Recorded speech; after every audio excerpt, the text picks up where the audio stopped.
Good morning, folks. Today is New Year's Eve, December the 31st, and first and foremost, we will be closed New Year's Day, but we will reopen the day after New Year's. So we'll be closed the first, open back up the second. So we're going to be open today, probably most of the day. We may close a little early if it dies down this afternoon. We're just going to kind of play it by ear, but there's a good chance we'll be open all day, which would be till 6 o'clock. But we just have to see how the day goes. We were crazy busy yesterday. We rolled. It was like a Saturday in here. Selling a bunch of ammo, so we really got to keep stocked up on ammo and other maybe hard to find calibers, because Walmart in Sanford, where we're at, Sanford, NC. From what I've been told, and I just need to take a ride down there and look for myself, but they don't have any pistol ammo or anything. No AR, no 5.56 223 ammo. I guess all they have is shotgun shells and things like that. And but I just need to just go down there and just see for myself. But at any rate, the majority of their ammo they're no longer selling anymore. And of course, that was in response to the shooting that happened at Walmart, which, to not sell more ammo, well, that helps us out. But to not sell ammo that they previously sold is certainly not going to stop mass shootings or anything like that. But, there's always some politics that are in it. And, it's kind of crazy, some of the responses these people, just like Dick's Sporting Goods. I saw an interview way back some time ago where the owner of that company, and basically it was founded on firearms, his dad started that company, and he is actually, he wouldn't say yes or no, pondering on completely discontinuing the sale of firearms. Once again, I guess to send a message or whatever. But the main reason I'm doing this video is because of the shooting that happened in Texas. Mr. Jack Wilson, he was in charge of that security team. Of course, there were two parishioners that were on that security team that were killed. And it was just a very sad, unfortunate thing. However, had Mr. Wilson not been there, or if they had not had a security team in place, it could have been much, much worse. And, I do free seminars here. I need to really probably start doing them once a month, and normally I would do them the last Thursday of each month. But, and it's just textbook, this stuff that I talk about. Textbook. This guy walked in. Of course, he'd had run in with law enforcement before, but he walks in with a fake beard, a fake wig, a long trench coat. Classic signs that something's wrong. So Mr. Wilson, I watched a video where they had interviewed him, and as they were trained, that subject was observed before he even got inside the building. So they had eyes on him. They even trained their cameras, security cameras. They hadn't been in this church all that long, but they had security cameras on him. So moving forward, he finally got up and produced a shotgun with a pistol grip on it, so it was short, and he was able to tuck it in his trench coat. And then the video shows, if any of you have looked at it, it shows him talk to one of the parishioners, or sort of almost like he was getting in his face. Then he backed away, and then he pulled out the shotgun.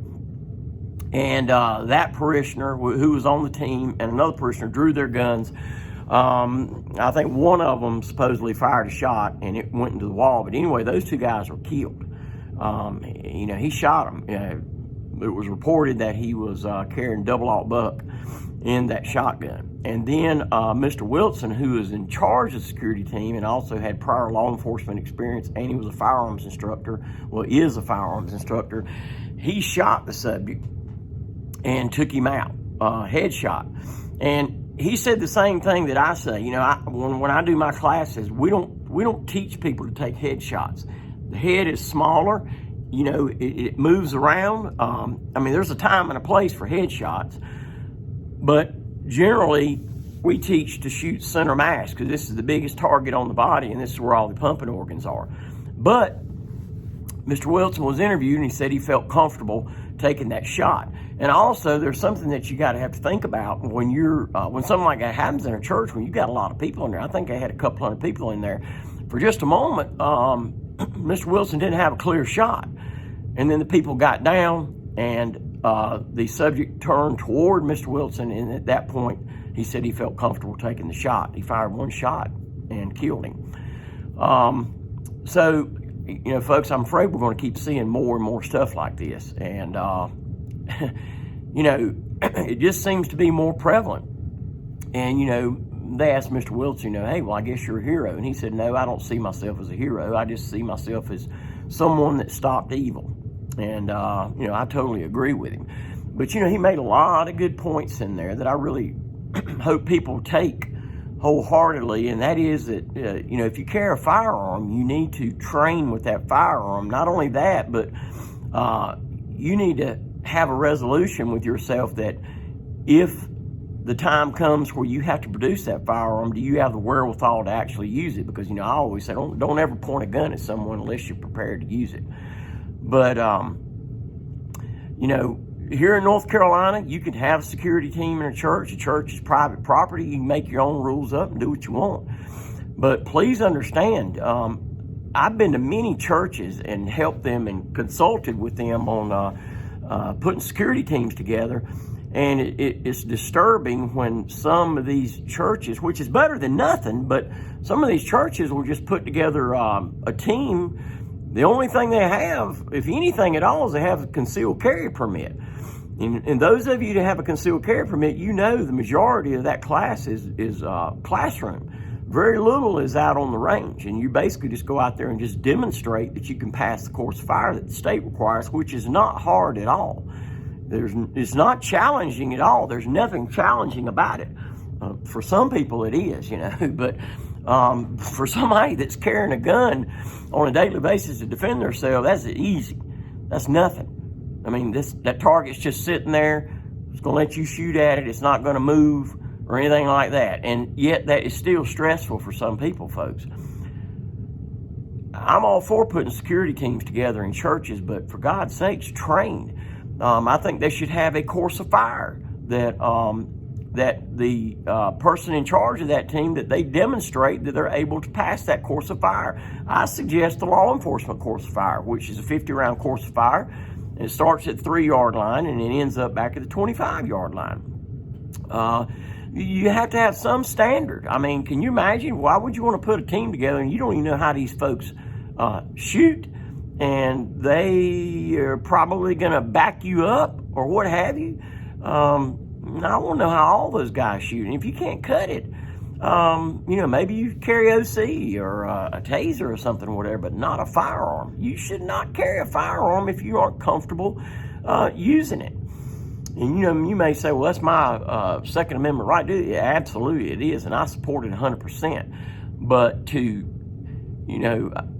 I always tell my students, if you're going to carry a gun, carry that gun with confidence. Confidence meaning that if I have to produce it, I'm confident in using it, and I have a will to survive attitude, a winning attitude. Not, oh my God, I'm going to carry this gun here. I mean, I know I need to carry a gun, but I hope and pray, that I'll respond appropriately. Let me tell you something. If you don't train, you're not going to respond appropriately. As a matter of fact, your brain's probably going to tell you to do a 180 and take off running. All right?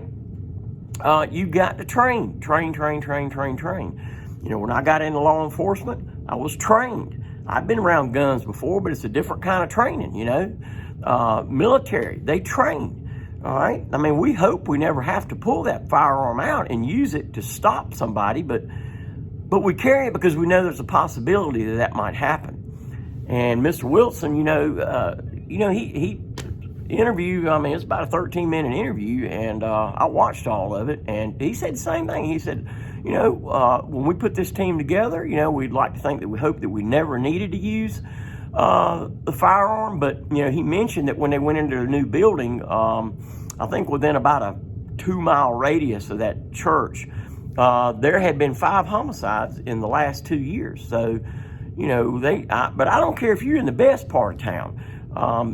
Evil lurks everywhere, and you just never know. But so they knew when this guy come in that something didn't look right. something didn't look right. I mean, that's just common sense, you know. But all of a sudden, you know, here he is facing one of the security guards in there, and then next thing you know, I'm sure that guard didn't think, oh my God, you know, he just produced a shotgun. I don't know that if it was a short-barreled shotgun or not, but you know, those shock waves, you know, those are extremely short shotguns. But I think Mr. Wilson said he had a pistol grip on it, so it's probably just I mean, legal. That's a legal shotgun, but at any rate, it's overwhelming firepower with double-aught buckshot at close range. Those two poor guys didn't have a chance. But thank goodness that Mr. Wilson stepped up to the plate, and he stopped it. Can you imagine if nobody in there was armed and they had no team in there? I mean, good Lord. I mean, some people just freeze when they're struck with fright, and they just lock up and won't do anything. They won't even run. The shooter took out a lot of people up there at Virginia Tech some years ago because they just froze. They couldn't, they were so fear-struck they couldn't even move.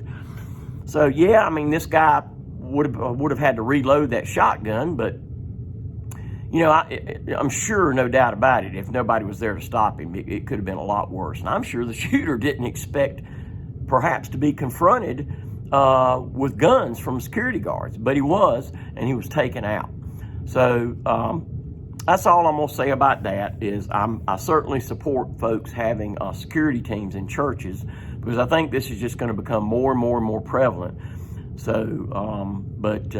you know, it's just so unfortunate, you know, those lives are lost. On top of that, you know, Christmas, you know, it's just awful, because those guys had wives and kids and grandkids, and but it could have been a lot worse. It could have been a lot worse, and most of the parishioners that were there, that were interviewed, they were certainly in support of having that security team, and they were glad they were there. But if you watch that video, excuse me, if you watch that video, people are jumping all over pews. It's pandemonium. That's probably the biggest thing that concerns me. And that's why you got to have a team that's trained up well, and that your congregation knows to hit the deck when something like that pops off, because just sheer hysteria takes place, and you got people running all over the place. And once again, Mr. Wilson at first did not have a clear shot because parishioners were standing in the way. You know, I mean, it was total chaos, and so you get the idea. But yeah, I think you're going to see it more and more. Listen, all these celebrity type preachers, I mean, they've had security teams and bodyguards for years. But, you know, because now these lunatics are going in churches, just, they don't know these people. They're just going in there to see how many people they can kill, you know. So you need to have a team in place. But for God's sakes, train. And you train until the Lord comes back, until you're raptured out of this place, okay? You don't just put a team together and you never go to the range and you never train. I hope you think y'all know that. But I've been surprised in my travels when I've gone to assist churches and things like that, where the lack of training or the lack of training is what's going on. And you just can't train enough. There's an old saying, you know, if you knew you was going to be in a gunfight tomorrow, would you train harder today or yesterday? Sure you would. But, you know, most people walk around even with a firearm on their side, not expecting to get into a gunfight. But you just never know. You never know. And the chances are you that's watching this video right now will never, ever be in that place. But somebody is every day across this country. Somebody is every day. All right, so I'm out of here. We're open. Phone's already starting to ring, and it's 20 minutes after 8. I think I'm going to go get me a gravy biscuit. So anyway, Happy New Year to you. I hope you had a wonderful, safe Christmas. And we're located at 1606 Westover Drive, Sanford, NC 27330. Our phone number is area code 919-708-5475. All right. This heat's on in here and it's a little stuffy, so apologize for my scruffy voice. But anyway, take care, guys, and stay armed and stay safe.